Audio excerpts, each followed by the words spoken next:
what's up, y'all? My name is Chris Abbott, but all my friends just call me Abbo. And in this video, we're going to be talking about how to host a first-time guest at church coming up.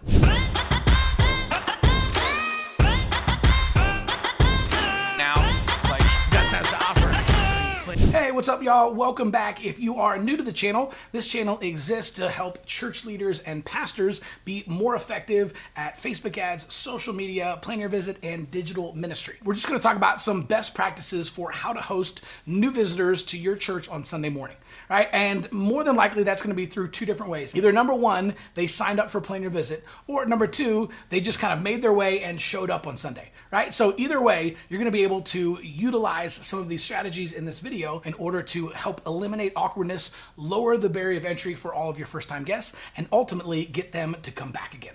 So let's dive in. All right, now it's important to remember that people don't remember what you say, they remember how you make them feel. So for every single guest that comes into your church, you want to make sure that you are treating them like family. So they're not going to remember what you said and what questions you asked them and those types of things. All they're going to remember is how you made them feel. You want to have your friendliest people as greeters and as your plan your visit hosts. We call them our people, right? So these are the people that have never met a stranger. They're always happy, always smiling, right? Very bubbly. These are perfect people for your plan your visit team. And you just want to make sure that when people come in, you're not rolling out the red carpet and you're not treating them like VIPs. You want to treat them like family. People aren't coming to church to be treated like a rock star. They're coming to church to connect with other people. So you want to make sure you have friendly people who are connecting with them and treating them like family. Now, an important thing to note is that 80% of people who meet the pastor on the first visit will come back for a second visit. So one of the things you need to make sure that every single guest has an opportunity to do is to meet you as the pastor. Now, you can create a system for this by having like a pizza with the pastor after every service, or maybe you just have a little kind of meet and greet time after every service where they can meet you as the pastor, or it's way more informal and you just say, hey, man, if you're new here, find me after service. I'd love to get a chance to kind of shake your hand and hear a little bit more about your story.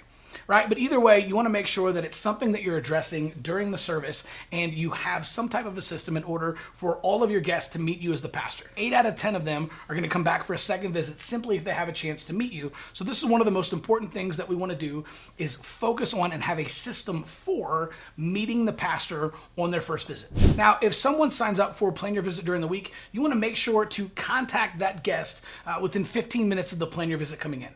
Right? The reason why is pretty simple, right? You think about it, if someone goes in and they actually schedule an appointment to visit your church for the very first time and they gave you their name, email, and phone number, right? And then they don't hear anything, what happens is they start to kind of second guess themselves, right? It's like, shoot, man, I don't even give my name, email, and phone number to Target anymore, right? But I gave it to this church and I haven't heard from anybody. I wonder if they got it.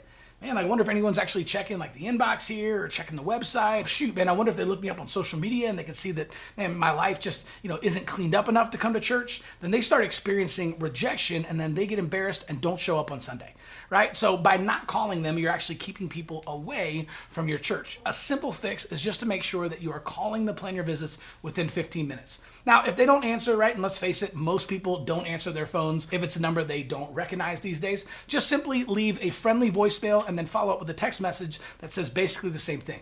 Right, so a sample script might sound something like this. Hey, John, what's going on? This is Pastor Chris. Hey, listen, I saw that you planned your visit for church this Sunday, and I just wanted to reach out and introduce myself to you personally, answer any questions you might have about, where to park or what to wear. So, man, just give me a shout back. All right, talk to you soon, bro. Something laid back, very friendly, and then you follow them up with a text message that says basically the same thing.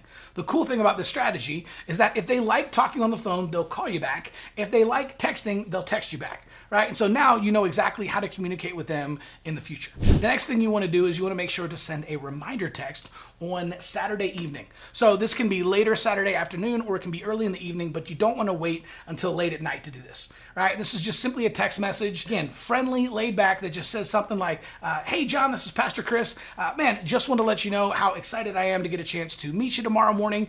Man, make sure to get here about 15 minutes early, about 10:45 if you can, because I'd love to get you a cup of coffee and hear a little bit more about your story before service starts. Right? What happens now is we're lowering the barrier of entry, right? We're reminding them that they signed up for Plan Your Visit, but we're also showing that there's someone actually waiting for them the next morning, right? And this could be you as the pastor, this could be whoever's over your Plan Your Visit team, or even one of the Plan Your Visit hosts. But you just want to make sure to send that quick reminder text just to let them know you're excited about meeting them, and it's also going to let them know that, hey, somebody's actually waiting for you tomorrow morning. Okay, so before I get to my last couple of points, make sure to hit the subscribe button. We're putting out new videos every single day, 5 days a week, fresh content, and if you hit that little bell icon, then you'll get a notification every single time we drop a new video. All right, so next up, once someone has actually planned a visit to your church on Sunday, the next thing you want to do is assign a Plan Your Visit host. Now, again, these are your people. They're the people that never met a stranger. They're always in a good mood. And one of the things I like to do is that if you have time, you can actually go on Facebook and you can look up the person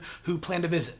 So what you might find is that, okay, it looks like they are a millennial, right? It looks like they're in their mid-30s and they've got a couple of small kids. Well, now you can find another millennial, right? Someone who's also in their mid-30s. Maybe it's a mom who is in your congregation who also has some young kids, and you can assign her as the host, right? There's a better chance of them kind of hitting it off and having a connection because they're in the same season of life. Or maybe it looks like they are an empty nester, right? So you can find a really friendly empty nester who's been around the church for a while to host them. But the number one thing is just try to connect friendly people with your guests, right? If you can find someone who's in the same season of life, awesome. If not, it's not a deal breaker. You just want to make sure that they're getting hooked up with a friendly person who's going to be able to host them, show them around the church, help them get their kids checked in, and save seats for them in the service. Now, after service, you want to make sure to have every single person fill out a Connect card. And the best way to do this is to reward people for filling out a Connect card. So what we do at my church is we actually put together a guest box, right? We have a visitor box. It's kind of like this small box about this big,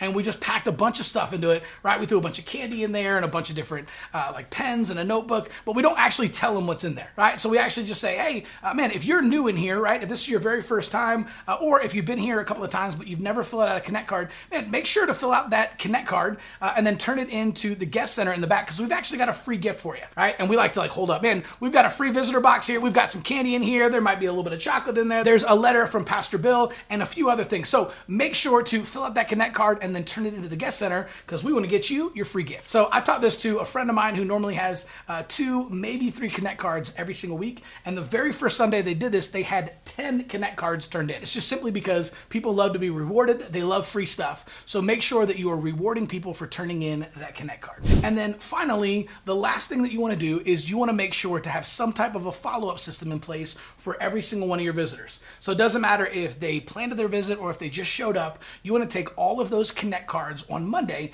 and you want to plug them into an automated follow-up system. Now, my favorite way to do this is to use Text in Church. Right, so Text in Church actually has pre-built a 6-week follow-up system that consists of automated text messages, emails, and personal phone calls. It's awesome. It's automated. You don't have to remember it. Literally, all you have to do is go in and just add all of the Connect cards the next day, and it'll automatically kick off that automated follow-up system that's going to follow up and continue to invite people back to church for 6 weeks. So if you guys want to try that out, you can click on the link in the description below. You can actually get 3 months of Text in Church absolutely free, so you can try it before you buy it and see how you like the follow-up system. But either way, whatever you decide to use, you have to have some type of extended follow-up system in order to follow up with all of your first-time guests to get them to come back. Okay, so now that you know how to host new visitors and how to take care of them when they get there, what to do with Plan Your Visits, if you want a step-by-step system on how to attract new visitors, then click on the link in the description below and check out my other video, How to Market Your Church. We'll see you soon.